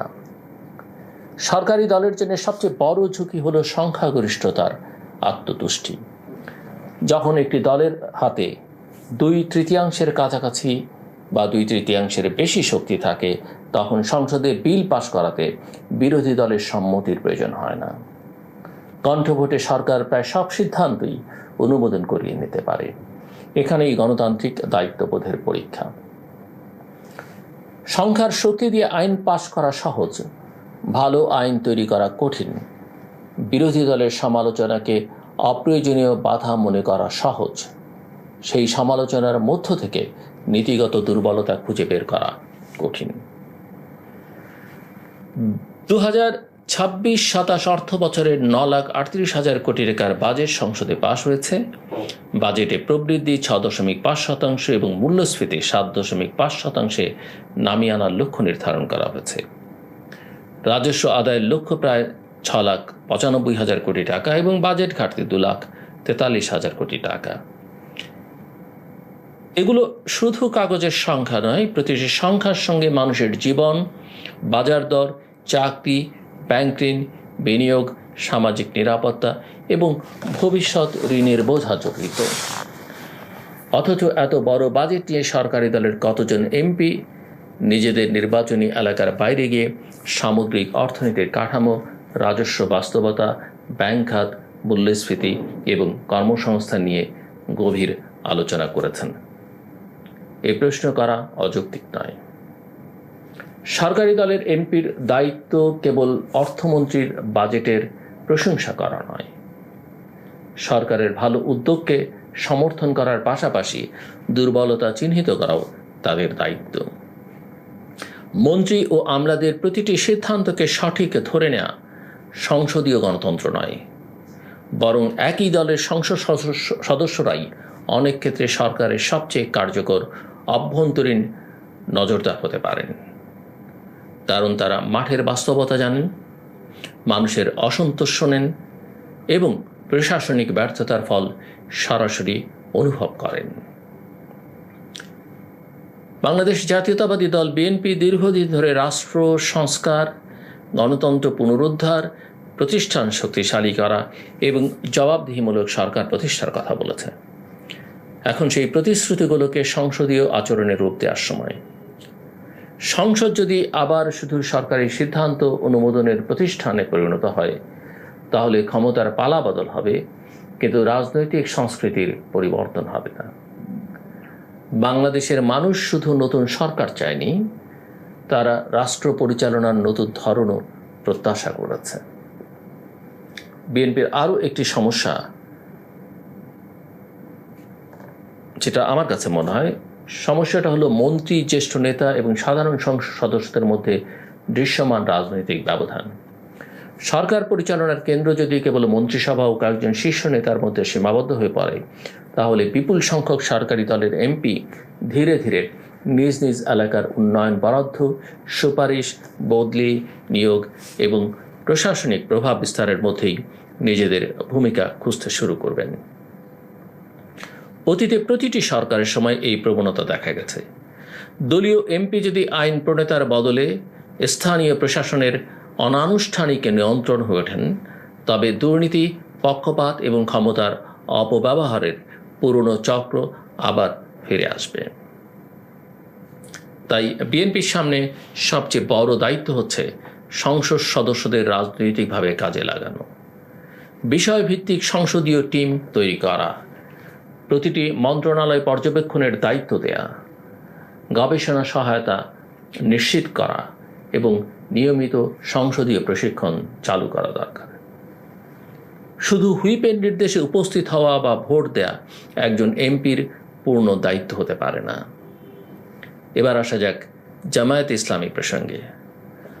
দলটি নির্বাচনের আগে নিজেদের অত্যন্ত শৃঙ্খলাবদ্ধ, নৈতিক, দক্ষ এবং প্রচলিত রাজনৈতিক সংস্কৃতির বিকল্প হিসেবে তুলে ধরেছিল। তাদের প্রচারের বড় শক্তি ছিল এই দাবি যে তারা অন্য দলগুলোর মতো নয়। তাদের কর্মীরা প্রশিক্ষিত, নেতৃত্ব নিয়ন্ত্রিত, আর্থিক ব্যবস্থাপনা স্বচ্ছ এবং রাষ্ট্র পরিচালনার জন্য তাদের দীর্ঘমেয়াদী পরিকল্পনা রয়েছে। কিন্তু সংসদে প্রবেশের পর দলটির কয়েকজন সদস্যের বক্তব্য ও কর্মকাণ্ড সেই দাবির সঙ্গে বিস্ময়কর বৈপরীত্য তৈরি করেছে। সংসদ সদস্যদের সরকারি বাসায় পর্দা, ওয়াশিং মেশিন ও মাইক্রো ওভেন সরবরাহের দাবি বাজেট আলোচনায় তোলার ঘটনা মানুষের কাছে একটি নেতিবাচক বার্তা দিয়েছে।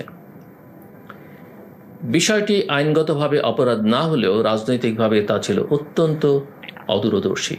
যখন সাধারণ মানুষ মূল্যস্ফীতি, বেকারত্ব, চিকিৎসা ব্যয় এবং জীবনযাত্রার চাপে আছে, তখন একজন বিরোধী দলের এমপির মুখে সংসদীয় সুযোগ সুবিধার দাবি দলটির অগ্রাধিকার সম্পর্কে প্রশ্ন সৃষ্টি করবেই। এরপর একজন এমপির পারিবারিক মুক্তিযোদ্ধার সংখ্যা ও পরিচয় নিয়ে বিভ্রান্তিকর বক্তব্য, পরে সেই বক্তব্য ব্যাখ্যা করতে গিয়ে পরস্পর বিরোধী কথা বলা এবং আরেক সংসদ সদস্যের জাতীয় বাজেটের আকার নিয়ে গুরুতর ভুল, এসব ঘটনা নিছক মুখ ফসকে যাওয়া হিসেবে উড়িয়ে দেওয়া কঠিন। কারণ এগুলো একত্রে একটি গভীরতর সমস্যার ইঙ্গিত দেয়। অনেক এমপি হয় প্রস্তুতি ছাড়া কথা বলছেন, নয়তো ক্যামেরার সামনে দৃশ্যমান হওয়ার তাড়নাকে বিষয়গত জ্ঞানের চেয়ে বেশি গুরুত্ব দিচ্ছেন।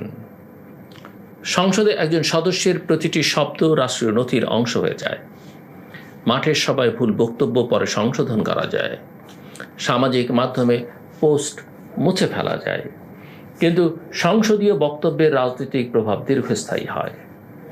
বিশেষ করে যে দলটি নিজেদের অন্য সবার চেয়ে বেশি প্রশিক্ষিত ও শৃঙ্খলাবদ্ধ বলে উপস্থাপন করে, তাদের সদস্যদের ভুল স্বাভাবিকভাবেই বেশি আলোচিত হবে। উচ্চ নৈতিক মানের দাবি করলে জনসাধারণ উচ্চতর মানদণ্ডেই বিচার করবে। জামায়াত জোটের অধিকাংশ সংসদ সদস্য এবারই প্রথম সংসদে গেছেন, বিএনপির ক্ষেত্রেও তাই। প্রকাশিত প্রতিবেদন অনুযায়ী সরাসরি ও সংরক্ষিত আসন মিলিয়ে জামায়াত জোটের প্রায় 90 জন সদস্যের মধ্যে 86 জনই নতুন। দলটি প্রথম অধিবেশন এবং বাজেট অধিবেশনের আগে তাদের প্রশিক্ষণও দিয়েছে। কাজেই শুধু অনভিজ্ঞতার যুক্তি দিয়ে সব দুর্বলতা ব্যাখ্যা করা যায় না। প্রশিক্ষণ যদি বাস্তব আচরণে প্রতিফলিত না হয়, তাহলে সেই প্রশিক্ষণের বিষয়বস্তু, মান ও কার্যকারিতা নিয়েও প্রশ্ন ওঠে। জামায়াতের বিরুদ্ধে আরও গুরুতর অভিযোগ এসেছে সরকারি অনুদান ও প্রকল্পে স্বজনপ্রীতি নিয়ে। কোথাও সংসদ সদস্যের পরিবারের সদস্যের নাম ঐচ্ছিক অনুদানের তালিকায় এসছে, কোথাও আত্মীয়কে প্রকল্প কমিটির দায়িত্ব দেওয়া হয়েছে, কোথাও নেতার নাতির কাছে সরকারি সাইকেল চলে গেছে, আবার কোথাও ত্রাণের সুবিধাভোগীর তালিকায় আত্মীয় ও ব্যক্তিগত সহকারীর নাম পাওয়া গেছে। এসব ঘটনার কয়েকটিতে দল ব্যবস্থা নিয়েছে, সংশ্লিষ্টদের সতর্ক করেছে এবং একজন স্থানীয় নেতাকে দায়িত্ব থেকে সরিয়েছে। দলীয়ভাবে দ্রুত ব্যবস্থা নেওয়া অবশ্যই ইতিবাচক, কিন্তু একই সঙ্গে প্রশ্ন থেকে যায়, ক্ষমতার খুব অল্প সময়ের মধ্যেই কেন এসব ঘটনা ঘটল? জামায়াতের জন্য এই প্রশ্ন অন্য দলের তুলনায় আরও গুরুত্বপূর্ণ। কারণ দলটির রাজনৈতিক ব্র্যান্ড মূলত নৈতিকতা ও শৃঙ্খলার উপর দাঁড়িয়ে। বিএনপি বা আওয়ামী লীগের কোনো নেতার স্বজনপ্রীতির অভিযোগ এলে মানুষ অনেক সময় বিস্মিত হয় না, কারণ বাংলাদেশের প্রচলিত রাজনৈতিক সংস্কৃতিতে এসব অভিযোগ বহু পুরনো। কিন্তু জামায়াত যখন নিজেকে সেই সংস্কৃতির বিকল্প হিসেবে উপস্থাপন করে, তখন তাদের একজন এমপির আত্মীয় সরকারি সুবিধা পেলে তা শুধু ব্যক্তির ব্যর্থতা থাকে না, দলের মূল দাবিকেই দুর্বল করে। কিছু জামায়াত নেতা যুক্তি দিয়েছেন, গ্রাম পর্যায়ে উন্নয়ন কাজ করতে গেলে পরিচিত কিংবা আত্মীয় কেউ কোনো না কোনোভাবে জড়িয়ে পড়তে পারেন। যুক্তিটি বাস্তবতার একটা অংশ তুলে ধরলেও রাজনৈতিকভাবে বিপজ্জনক। কারণ বাংলাদেশের সব দলই অতীতে নিজেদের বিশ্বস্ত লোককে দায়িত্ব দেওয়ার যুক্তিতে স্বজনপ্রীতি ও দলীয়করণকে বৈধতা দিয়েছে। বিশ্বস্ততা কখনই স্বচ্ছতার বিকল্প হতে পারে না। প্রকল্প পরিচালনার জন্য আত্মীয় ছাড়া উপযুক্ত ও বিশ্বাসযোগ্য মানুষ পাওয়া যায় না, এই যুক্তি মেনে নিলে রাজনৈতিক নৈতিকতার পুরো ধারণাই অর্থহীন হয়ে পড়ে। জামায়াত কেন্দ্রীয়ভাবে নির্দেশ দিয়েছে যে সংসদ সদস্যরা পরিবারের সদস্য, আত্মীয় স্বজন, ব্যক্তিগত সহকারী কিংবা তাদের আত্মীয়দের সরকারি অনুদান ও সুযোগ সুবিধার জন্য সুপারিশ করবেন না। এমনকি তারা যোগ্য হলেও দলীয় ব্যবস্থার মাধ্যমে বিষয়টি বিবেচনার কথা বলা হয়েছে। এই নির্দেশনা প্রয়োজনীয়, কিন্তু একটি বড় রাজনৈতিক দলকে শুধু নির্দেশনা দিয়ে সৎ রাখা যায় না, দরকার প্রাতিষ্ঠানিক স্বচ্ছতা। কোন এমপি কোথায় কত টাকা বরাদ্দ দিচ্ছেন, সুবিধাভোগী কারা, প্রকল্প কমিটিতে কারা আছেন এবং কাজের অগ্রগতি কি, এসব তথ্য জনগণের জন্য উন্মুক্ত করা উচিত। জামায়াতের সংসদীয় ভূমিকার আরেকটি দুর্বলতা হলো তারা এখনো একটি শক্তিশালী নীতি নির্ভর বিরোধী দলের পরিচয় পুরোপুরি প্রতিষ্ঠা করতে পারেনি। প্রধান বিরোধী দলের কাছে জনগণ শুধু সরকারের বিরোধিতা আশা করে না, বিকল্প নীতি, বিকল্প বাজেট, বিকল্প আইন এবং বাস্তবসম্মত সমাধানও আশা করে। দলটি ছায়া বাজেট এর কথা বলেছে, কিন্তু তাদের অনেক এমপির বক্তব্যে সেই প্রস্তুতির ছাপ দেখা যায়নি। এমনকি জাতীয় বাজেটের মৌলিক আকার নিয়েও বিভ্রান্তি তৈরি হওয়া প্রমাণ করে যে কেন্দ্রীয় গবেষণা ও সংসদ সদস্যদের মাঠ পর্যায়ের যোগাযোগের মধ্যে বড় ফাঁক আছে। বাজেটের উপর বিরোধী দলের সদস্যরা 59টি মঞ্জুরি দাবির বিপরীতে 1343টি ছাঁটাই প্রস্তাব দিয়েছিলেন। জামায়াত, এনসিপি ও স্বতন্ত্র মিলিয়ে 43 জন সদস্য 36টি মন্ত্রণালয় ও বিভাগের উপর আলোচনায় অংশ নেন। সংখ্যাটা শুনতে বড়, কিন্তু সংসদীয় কার্যকারিতা শুধু কতটি ছাঁটাই প্রস্তাব দেয়া হলো তা দিয়ে পরিমাপ করা যায় না। সেই প্রস্তাবগুলো কতটা গবেষণা নির্ভর ছিল, সরকারের কোন ব্যর্থতা প্রকাশ করেছে এবং নীতিতে কোনো পরিবর্তন আনতে পেরেছে কিনা, সেটি আসল প্রশ্ন।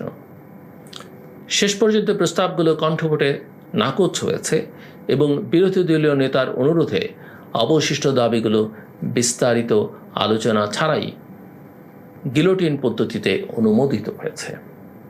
ফলে বিরোধী দলের ভূমিকা অনেকাংশে প্রক্রিয়াগত আনুষ্ঠানিকতার মধ্যেই সীমিত থেকে গেছে। জামায়াতের সংসদীয় বক্তৃতায় কখনো কখনো ধর্মীয় পরিচয়, 71 এবং অতীতের রাজনৈতিক বিরোধকে কেন্দ্র করে উত্তেজনা তৈরি হচ্ছে। এসব বিষয়ে আলোচনা নিষিদ্ধ নয়, বরং বাংলাদেশের ইতিহাস, মুক্তিযুদ্ধ, জুলাই গণ অভ্যুত্থান এবং রাজনৈতিক ইসলামের ভূমিকা নিয়ে সংসদে গভীর আলোচনা হওয়া দরকার। কিন্তু সেই আলোচনা যদি নীতি নির্ভর বিতর্কের বদলে ব্যক্তিগত বিদ্রূপ, ধর্মীয় বৈধতার পাল্টাপাল্টি দাবি এবং পুরনো ক্ষত উস্কে দেওয়ার প্রতিযোগিতায় পরিণত হয়, তাহলে জনগণের বাস্তব সমস্যাগুলো আড়ালে চলে যায়।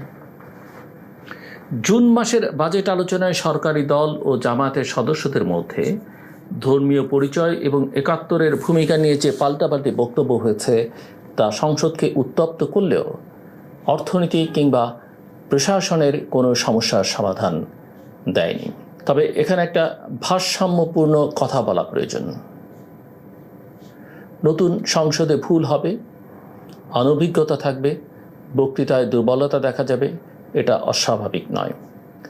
দীর্ঘদিন বাংলাদেশে কার্যকর সংসদীয় গণতন্ত্র ছিল না। বিরোধী দলকে প্রায় নিশ্চিহ্ন করে দেওয়া হয়েছিল। সংসদীয় কমিটিগুলো অনেক ক্ষেত্রে নিষ্ক্রিয় ছিল এবং আইন প্রণয়ন প্রায়ই আমলাতান্ত্রিক খসড়া অনুমোদনের প্রক্রিয়ায় পরিণত হয়েছিল। ফলে বর্তমান সংসদের সদস্যরা এমন কোনো সমৃদ্ধ সংসদীয় উত্তরাধিকার পাননি যেখান থেকে সহজে শিক্ষা নিতে পারেন। কিন্তু সেই বাস্তবতা ভুলের লাইসেন্স হতে পারে না, বরং নতুন সংসদের উপর দায়িত্ব আরও বেশি। কারণ এই সংসদ একটি গণ অভ্যুত্থান, দীর্ঘ গণতান্ত্রিক আন্দোলন এবং একটি ঐতিহাসিক রাজনৈতিক পরিবর্তনের পর গঠিত হয়েছে। মানুষের প্রত্যাশা ছিল আগের সংসদগুলোর নীরবতা, অভিনয় ও একদলীয় আনুষ্ঠানিকতা থেকে বের হয়ে এখানে সত্যিকারের বিতর্ক হবে।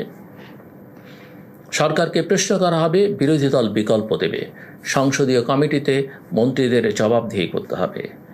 আইন পাশের আগে জনগণ, বিশেষজ্ঞ এবং সংশ্লিষ্ট পক্ষের মতামত নেওয়া হবে।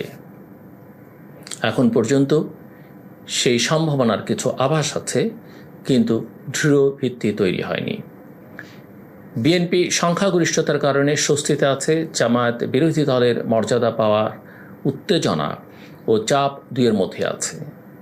দুই দলেরই বড় অংশের সদস্য নতুন, কিন্তু তাদের সমস্যার ধরন এক নয়। বিএনপির সমস্যা মূলত ক্ষমতার দল হিসেবে সমন্বয়, জবাবদিহি এবং নীতি নেতৃত্বের ঘাটতি। জামায়াতের সমস্যা হলো অতিরিক্ত নৈতিক দাবি ও বাস্তব আচরণের ব্যবধান, সংসদীয় প্রস্তুতির দুর্বলতা এবং কিছু সদস্যের অপ্রয়োজনীয় বক্তব্য ও ব্যক্তিগত সুবিধাকেন্দ্রিক ভাবমূর্তি। বিএনপির জন্য বিপদ হচ্ছে তারা যেন আওয়ামী লীগের পুরনো সংসদীয় সংস্কৃতি উত্তরাধিকার সূত্রে গ্রহণ না করে। বিশাল সংখ্যাগরিষ্ঠতা, দুর্বল বিরোধী প্রভাব, আমলাতন্ত্র নির্ভর আইন প্রণয়ন এবং দলীয় আনুগত্যের বিনিময়ে নীরবতা, এই পথে গেলে গণতন্ত্রের ভাষা বদলাবে, চরিত্র বদলাবে না। জামায়াতের জন্য বিপদ আরও সূক্ষ্ম। দলটা যদি মনে করে সংগঠনের কঠোর নিয়ন্ত্রণ দিয়ে প্রতিটি বিতর্ক সামাল দেওয়া যাবে, তাহলে তারা ভুল করবে।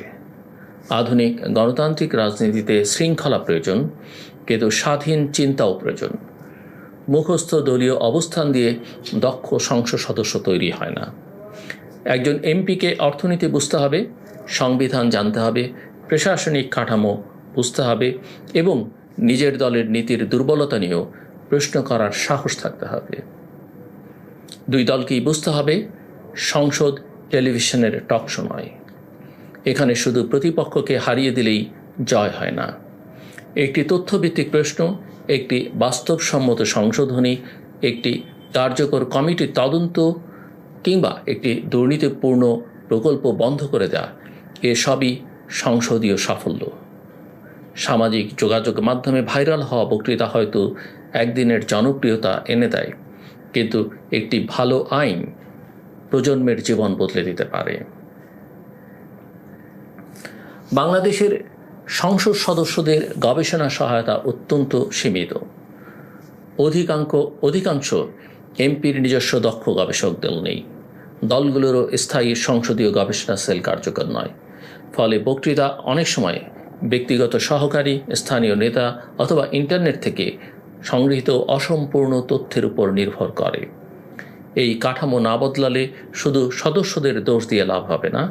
প্রতিটি বড় দলের উচিত সংসদীয় গবেষণা ইনস্টিটিউট তৈরি করা, যেখানে অর্থনীতি, আইন, অর্থনীতি, আন্তর্জাতিক জ্ঞাননীতি, জননীতি, আন্তর্জাতিক সম্পর্ক, পরিবেশ, প্রযুক্তি ও সামাজিক খাতের বিশেষজ্ঞরা কাজ করবেন। সংসদীয় কমিটিগুলোকেও কার্যকর করতে হবে। সরকারি দলের জ্যেষ্ঠ সদস্যকে সভাপতি বানিয়ে মন্ত্রণালয়ের প্রশংসা শোনার জায়গা হিসেবে কমিটি ব্যবহার করলে জবাবদিহি আসবে না। কমিটির রিপোর্ট জনসমক্ষে প্রকাশ, মন্ত্রী ও সচিবদের নিয়মিত হাজিরা, সরকারি প্রকল্প পরিদর্শন এবং সুপারিশ বাস্তবায়নের অগ্রগতি সংসদে উপস্থাপন বাধ্যতামূলক করা দরকার। বিরোধী দল হিসেবে জামায়াত চাইলে এখানেই নিজের যোগ্যতা প্রমাণ করতে পারে। সরকারের প্রতিটি সিদ্ধান্তের বিরোধিতা না করে বাছাই করা বিষয় নিয়ে গভীর কাজ করতে হবে বা কাজ করতে পারে জামায়াত। ব্যাংক খাত, দুর্নীতি, শিক্ষা, স্বাস্থ্য, বাজার ব্যবস্থাপনা, স্থানীয় সরকার এবং প্রশাসনিক সংস্কার প্রতিটি ক্ষেত্রে তথ্যভিত্তিক ছায়া নীতি দিতে পারে। অন্যদিকে বিএনপি চাইলে বিরোধী দলের ভালো প্রস্তাব গ্রহণ করে প্রমাণ করতে পারে যে তাদের সংখ্যাগরিষ্ঠতা প্রতিহিংসাপরায়ণ নয়, আত্মবিশ্বাসী। জনগণেরও সংসদ সদস্যদের নতুনভাবে মূল্যায়ন করতে হবে। এলাকায় কয়টা রাস্তা এনে দিলেন বা কতজনকে চাকরির সুপারিশ করলেন, শুধু তা দিয়ে এমপির সাফল্য মাপা উচিত নয়। তিনি সংসদে কতদিন উপস্থিত ছিলেন, কতটি প্রশ্ন করেছেন, কি আইন প্রস্তাব করেছেন, কমিটিতে কি ভূমিকা রেখেছেন এবং সরকারি অর্থের ব্যবহার কতটা স্বচ্ছ রেখেছেন, এসব তথ্য প্রকাশ ও পর্যবেক্ষণ করা দরকার। বর্তমান সংসদ এখনও তার যাত্রার প্রাথমিক পর্যায়ে। প্রথম অধিবেশন 30 এপ্রিল শেষ হয়েছে। এরপর বাজেট অধিবেশন শেষের পথে, তাই চূড়ান্ত রায় দেওয়ার সময় আসেনি। কিন্তু শুরুর লক্ষণ ভবিষ্যতের গতিপথ সম্পর্কে সতর্ক করে। বিএনপি ও জামায়াত উভয়ই দীর্ঘদিন ধরে বলে এসেছে যে তারা বাংলাদেশের রাজনীতি বদলাতে চায়। এখন প্রশ্ন হলো, তারা কি শুধু ক্ষমতার মালিক বদলাবে নাকি ক্ষমতার চরিত্র বদলাবে? বিএনপি কি প্রমাণ করতে পারবে বিপুল সংখ্যাগরিষ্ঠতা মানেই একচ্ছত্রতা নয়? জামায়াত কি প্রমাণ করতে পারবে নৈতিকতার দাবি শুধু বক্তৃতায় নয়, সরকারি অর্থ ও ব্যক্তিগত আচরণও কার্যকর? রাজনীতি শেষ পর্যন্ত মানুষের স্মৃতির চেয়ে মানুষের অভিজ্ঞতায় টিকে থাকে। মানুষ হয়তো নির্বাচনী স্লোগান ভুলে যাবে, কিন্তু সংসদ সদস্যের অহংকার, অযোগ্যতা, স্বজনপ্রীতি কিংবা নীরবতা ভুলবে না। একইভাবে একজন এমপির সাহসী প্রশ্ন, জনস্বার্থে নেওয়া অবস্থান এবং সৎ ভূমিকার কথাও তারা মনে রাখবে। ক্ষমতায় যাওয়া একটি দলের রাজনৈতিক সাফল্য, কিন্তু ক্ষমতার উপযুক্ত হওয়া তার চেয়ে অনেক কঠিন। বিরোধী দলের আসন পাওয়া একটা ঐতিহাসিক অর্জন, কিন্তু কার্যকর বিরোধী দল হওয়া আলাদা যোগ্যতা। বিএনপি সরকারে গিয়ে এবং জামায়াত বিরোধী দলে গিয়ে এখন সেই যোগ্যতার পরীক্ষায় বসছে। এই পরীক্ষায় প্রশ্নপত্র তৈরি করছে বাংলাদেশের বাস্তবতা, পরীক্ষক হচ্ছে জনগণ। আর ফলাফল ঘোষণা হবে শুধু পরবর্তী নির্বাচনে নয়, প্রতিদিনের বাজারে, আদালতে, প্রশাসনে, কর্মসংস্থানে এবং রাষ্ট্রের প্রতি মানুষের আস্থায়। জাতীয় সংসদ কোনো দলের পুরস্কার নয়, এটি জনগণের আমানত। যারা সেই আমানতের মর্যাদা রক্ষা করবে, ইতিহাস তাদের জায়গা দেবে। আর যারা সংসদকে ব্যক্তিগত সুবিধা, দলীয় আনুগত্য কিংবা ক্যামেরার সামনে অভিনয়ের মঞ্চ বানাবে, তারা সংখ্যায় যত বড়ই হোক রাজনীতিতে শেষ পর্যন্ত নিষ্প্রভী থেকে যাবে। আমার কথা শুনবার জন্য অসংখ্য ধন্যবাদ। আপনাদের সবার জন্য শুভকামনা।